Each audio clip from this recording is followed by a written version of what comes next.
அனைவருக்கும் வணக்கம். இந்த வீடியோவில் எக்ஸசைஸ் கொஸ்டின் 8.10 தான் பார்க்க போகிறோம். வாங்க வீடியோக்குள்ளே போகலாம். ஃபர்ஸ்ட் என்ன பண்ணுறோம் அப்படின்னா கிவன் இன்ஃபர்மேஷன் எடுத்துக்கலாம். ஸோ என்ன கொடுத்துருக்காங்க அப்படின்னா in a plane electromagnetic wave the electric field oscillates sinusoidally with frequency. So frequency வந்து கொடுத்துருக்காங்க 2 × 10⁻10 ஹெர்ட்ஸ்னு கொடுத்துருக்காங்க. அண்ட் அதோட ஆம்ப்ளிட்யூட் வந்து கொடுத்துருக்காங்க 48 volt per minute. So question என்ன அப்படின்னா what is the wavelength of the wave? வேவோட வேவ் லென்த். செகண்ட் என்ன கேட்குறாங்க அப்படின்னா amplitude of the oscillating magnetic field. So கொஸ்டினில் கொடுத்தது பார்த்தோம் அப்படின்னா எலக்ட்ரிக் ஃபீல்டு, அவங்க என்ன கேட்குறாங்க அப்படின்னா மேக்னெட்டிக் ஃபீல்டோட ஆம்ப்ளிட்யூட். ஸோ தேர்ட் என்ன அப்படின்னா so the average energy density, எனர்ஜியோட density of electric field must be equal with energy density of magnetic field. அதை வந்து என்ன பண்ணணும் அப்படின்னா நம்ம வந்து ப்ரூவ் பண்ணணும், ஷோ பண்ணணும் E = B அப்படிங்கிறது. சரிங்களா? ஃபர்ஸ்ட் என்ன பண்ணுறோம் அப்படின்னா கிவன் இன்ஃபர்மேஷன் எழுதிக்கலாம். ஸோ கிவன் இன்ஃபர்மேஷன் எழுதிட்டு என்ன பண்ணுறோம் அப்படின்னா நம்ம ஈஸியாக வந்துட்டு நியூமரிக்கல் வந்து சால்வ் பண்ணிடலாம். ஸோ கிவன் இன்ஃபர்மேஷன் பேஸ் பண்ணி என்ன அப்படின்னா ஃபர்ஸ்ட் என்ன பண்ணுறோம் அப்படின்னா கிவன் எழுதிக்கிறோம். ஸோ கிவனில் ஃபர்ஸ்ட் நம்ம என்ன பண்ணுறோம் அப்படின்னா சி வேல்யூ எழுதிக்கிறோம் 3 × 10⁸ மீட்டர்/செகண்ட். ஏன்னா அதுதான் அங்கே கொடுத்துருக்காங்க. ஸோ அடுத்து என்ன பண்ணியிருக்காங்க அப்படின்னா எலக்ட்ரிக் ஃபீல்டுடைய ஃப்ரீக்குவன்சி வந்து கொடுத்துருக்காங்க. சரிங்களா? இப்போ நம்ம என்ன பண்றோம் அப்படின்னா ஃப்ரீக்குவன்சி வந்துட்டு எழுதிக்கிறோம் 2 × 10⁻10 ஹெர்ட்ஸ்னு எழுதியிருக்கோம். சரிங்களா? இப்போ எலக்ட்ரிக் ஃபீல்டு வந்து நம்ம என்ன பண்றோம் அப்படின்னா E0 எடுத்துக்கிறோம். மேக்னெட்டிக் ஃபீல்டு வந்து B0 தான் மேக்ஸிமம் வேல்யூ. இப்போ என்ன கொடுத்துருக்காங்க அப்படின்னா 48 வோல்ட் பர் மினிட் மீட்டர் கொடுத்துருக்காங்க. இதுல இருந்து என்ன கேட்குறாங்க அப்படின்னா அவங்க லேம்டா அப்படிங்கிறத டேர்ம் கேட்குறாங்க. அப்புறம் B0 என்னன்னு சொல்லி கேட்குறாங்க. அதுக்கப்புறம் energy of electric field must be equal with energy of magnetic field. So அதுதான் கேட்குறாங்க. ஸோ ஃபர்ஸ்ட் நம்ம என்ன பண்ணுறோம் அப்படின்னா சொல்யூஷன் போகலாம். ஸோ ஏ வந்து என்ன கேட்குறாங்க அப்படின்னா நமக்கு தெரிஞ்ச formula lambda is equal to C/B, அதாவது C/ ஃப்ரீக்குவன்சி.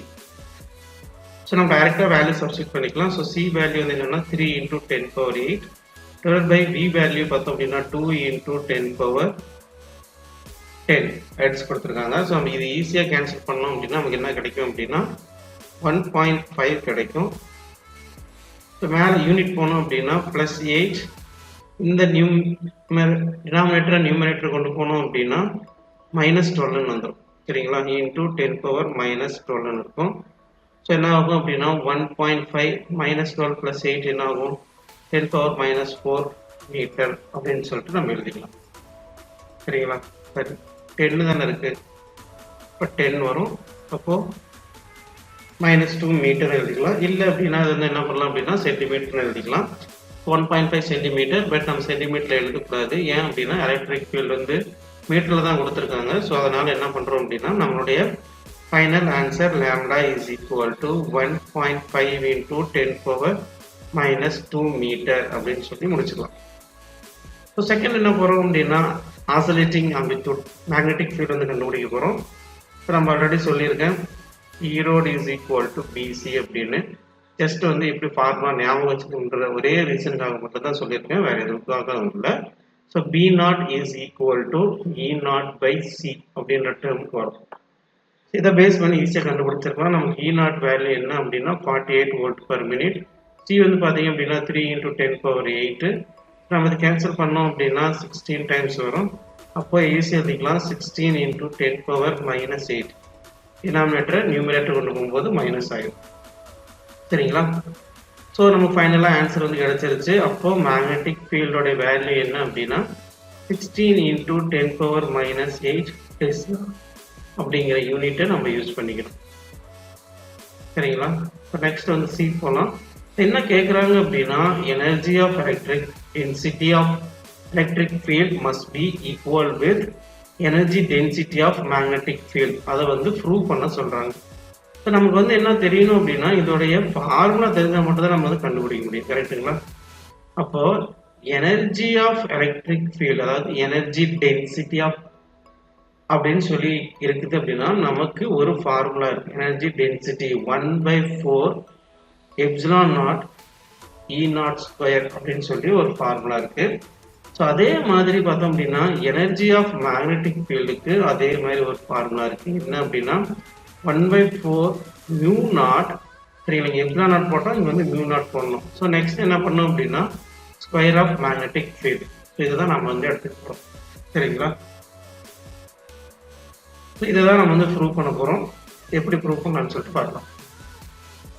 ஸோ ஃபர்ஸ்ட் என்ன பண்ணுறேன் அப்படின்னா energy density of electric field எடுக்கிறேன். So 1/4 epsilon naught E naught square அப்படின்ற டேர்ம் நான் யூஸ் எடுக்கிறேன். ஸோ நமக்கு தெரியும் E naught is equal to B naught c. ஏன் அப்படின்னா நம்ம மேக்னெட்டிக் ஃபீல்டு தான் உள்ளே கொண்டு வரணும். ஸோ இதை நம்ம என்ன பண்ண போகிறோம் அப்படின்னா இந்த ஈக்குவேஷனில் சப்ஸ்டியூட் பண்ண போகிறேன்.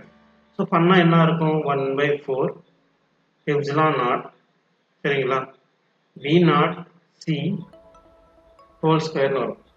சரிங்களா? இந்த மாதிரி எழுதுனா என்ன ஆகும்? Again 1/4 epsilon not be naught square C ஸ்கொயர்னு வந்து. சரிங்களா? இப்போ நம்ம வந்து சி ஸ்கொயர் வேல்யூ என்னன்னு தெரிஞ்சது அப்படின்னா ஈஸியாக கண்டுபிடிச்சிடலாம். சரிங்களா? இது என்ன பண்ணுறோம் அப்படின்னா ஆம்பியர் சர்க்யூட்டில் வந்து நம்ம படிச்சிருக்கோம். ஸோ அதை பேஸ் பண்ணி என்ன பண்ண போகிறோம் அப்படின்னா சி நாட் வேல்யூ வந்து கண்டுபிடிக்க போகிறோம். ஸோ பேஸ்ட் ஆன் கெப்பாசிட்டர் பிளேட்டில். ஸோ அது என்ன ஆகும் அப்படின்னா closed integral of B dot d l is equal to mu naught displacement current அப்படின்ற டேர்ம் வந்து நம்ம கொண்டு வருவோம். ஸோ அப்படி என்ன அப்படின்னா mu naught epsilon naught change in electric flux by d t அப்படின்ற மெத்தட் கொண்டு வருவோம். ஸோ நம்ம ஆல்ரெடி படிச்சிருப்போம். ஃப்ளக்ஸ் வந்துட்டு எலக்ட்ரிக் ஃபீல்டு வரும்போது என்ன பண்ணியிருப்போம் அப்படின்னா அதோட change in flux by time வந்து இஎஃப் எடுத்திருப்போம். இஎஃப் இஸ் ஈக்குவல் டு பிஎல்பின்னு சொல்லி எடுத்திருப்போம். ஸோ அதே மாதிரி தான் இங்கே என்ன பண்ணுறோம் அப்படின்னா mu naught epsilon naught E L speed வந்து நம்ம சீன் எடுத்துக்கலாம். ஏன்னா சி வின்னு எடுக்க முடியாது. ஸோ இங்கே க்ளோஸ் இன்டெக்ரல் ஆஃப் என்ன பண்ணுறோம் அப்படின்னா நம்ம எல்லுன்னு எடுத்துக்கிறோம். ஸோ இந்த கேஸில் என்ன பண்ணுறோம் அப்படின்னா நம்ம எல்லை கேன்சல் பண்ணிடலாம். ஓகேங்களா? ஸோ நெக்ஸ்ட் நம்ம என்ன பண்ண போகிறோம் அப்படின்னா இந்த இடத்துல E is equal to BC அப்படின்னு சொல்லி சப்ஸ்டியூட் பண்ணோம் அப்படின்னா B is equal to mu naught epsilon naught BC into C ன்னு வரும். ஸோ இதில் இருந்து BB கேன்சல் பண்ணிட்டோம் அப்படின்னா ஃபைனலாக நமக்கு C square is equal to 1/mu naught epsilon naught அப்படின்ற ஒரு டேர்ம் கிடைக்கும். சரிங்களா? ஏன்னா இங்கேயும் வந்து 1 ஆயிரும். ஸோ கிராஸ் மல்டி பண்ணால் C ஸ்கொயர் அதை எடுத்துகிட்டு வந்தோம்னா கீழே வந்துட்டோம். ஸோ இப்போ என்ன பண்ணுறோம் அப்படின்னா இங்கே தான் நம்ம சப்ஸ்டியூட் பண்ணணும். ஸோ 1/4 எப்சிலான் நாட், சரிங்களா, B naught square c square போல் என்ன பண்ணுறோம் 1/mu not epsilon not substitute பண்ணோம் அப்படின்னா எப்சிலான் நாட்டு கேன்சல் ஆயிரும்.